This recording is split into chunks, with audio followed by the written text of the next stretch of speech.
मित्रांनो, आज आपण ज्या औषधाबद्दल बोलणार आहोत त्या औषधाचं नाव आहे ऑस्मियम. OSMIUM. तर ऑस्मियम नावाचं जे होमिओपॅथीचं औषध आहे ते एका धातूपासून बनवलेलं आहे.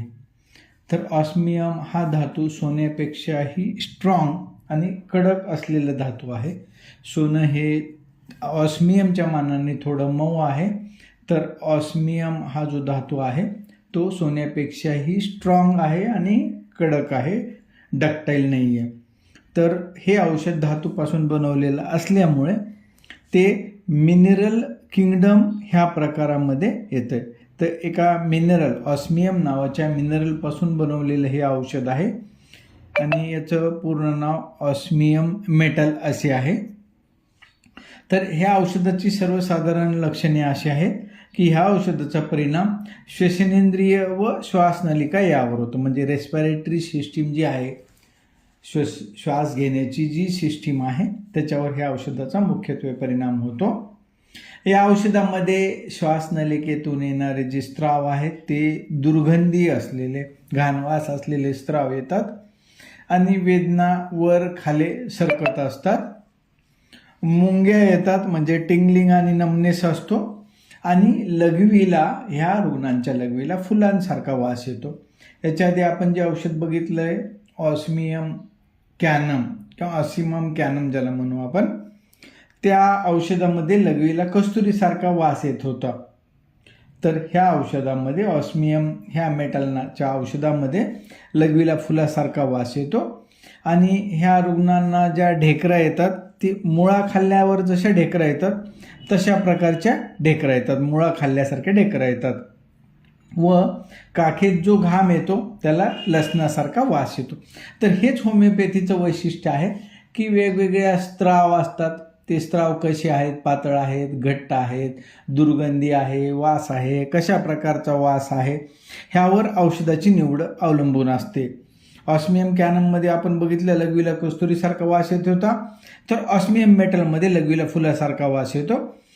फुलासारखा लघवीला वास, मुळा खाल्ल्यासारख्या ढेकरा आणि काखेतल्या घामाला जर लसणासारखा वास येत असेल तर त्या रुग्णाचं रामबाण औषध ऑस्मियम आहे. त्याच्या श्वासोश्वासाच्या काहीही तक्रारी असू द्या, काखेतला घाम लसण्यासारखा, मुळा खाल्ल्यासारख्या ढेकरा आणि लघवीला फुलासारखा जर वास येत असेल तर नक्कीच त्याला ऑस्मियम हे औषध लागतंय.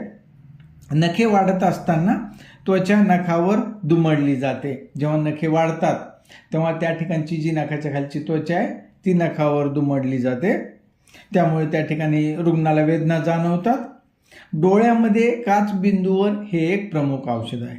डोळ्यामध्ये दोन प्रकारच्या बिंदूचे आजार आपल्याला माहीत आहे, मोतीबिंदू आणि काचबिंदू. मोतीबिंदूमध्ये डोळ्याचा जो लेन्स आहे त्याच्यावर एक पातळ पडदा येतो वयामानानुसार आणि मोतीबिंदूच्या ऑपरेशनमध्ये तो पडदा काढून टाकला जातो आणि रुग्णाला कृत्रिम लेन्स बनवली जाते.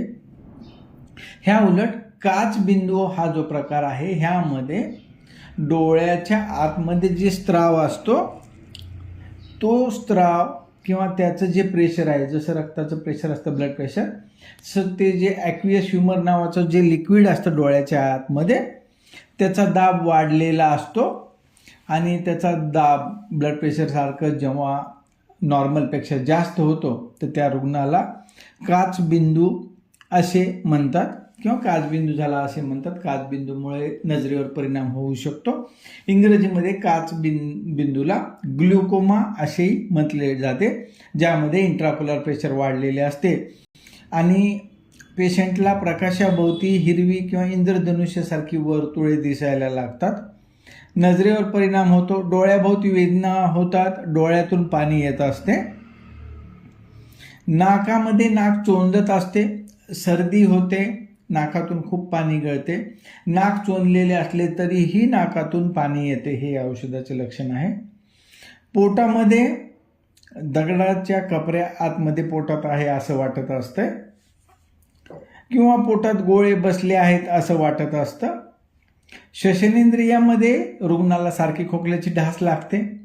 पोकळ नळीत खोकल्याप्रमाणे आवाज होतो. हे खोकल्याचा जो आवाज आहे एखादा मोठा प्लास्टिकच्या पाईपमध्ये खोकल्यावर जसा आवाज घुमतो तशा प्रकारचा खोकल्याचा आवाज ह्या ऑस्मियम नावाच्या रुग्णांमध्ये असतो. त्यावेळेस आत काहीतरी सुटून सैल झाले आहे असे वाटत असते. जेव्हा खोकला येतो तेव्हा आत काहीतरी सुटून सैल झाले असे वाटते. कफ चिकट असतो, लवकर सुटत नाही. तर हे औषध घेतल्यानंतर जो चिकट कफ आहे जो सुटत नाही तो सुटतो. म्हणजे म्युकोलायसिसचं, म्युकसला पातळ करायचं काम हे ऑस्मियम नावाचं औषध करतं. खोकत असताना रुग्णाच्या बोटांना कंप येत असतो. श्वसन नलिका हुळहुळी होते, म्हणजे सोअरनेस, एक प्रकारचा सोअरनेस श्वसन नलिकेमध्ये असतो. आणि बोलत असताना ह्या लोकांच्या घशामध्ये दुखत असते. मान आणि पाठ, खांद्यावर व पाठीमध्ये मुंग्या येतात. या लोकांची लक्षणे विशेषतः खोकलताना वाढतात किंवा बोलताना जास्त होतात. बोलताना जास्त खोकला येणे, ढास लागणे किंवा खोकलताना दुखणे, छातीत दुखणे, पाठीत मुंग्या येणे अशा प्रकारच्या वेदना जाणवतात. तर आज आपण बघितलं ऑस्मियम ह्या मेटलपासून बनवलेल्या औषधाबद्दल, ज्याचं मिनरल हे किंगडम आहे. नेक्स्ट टाईमला आपण दुसरं औषध बघूया. धन्यवाद.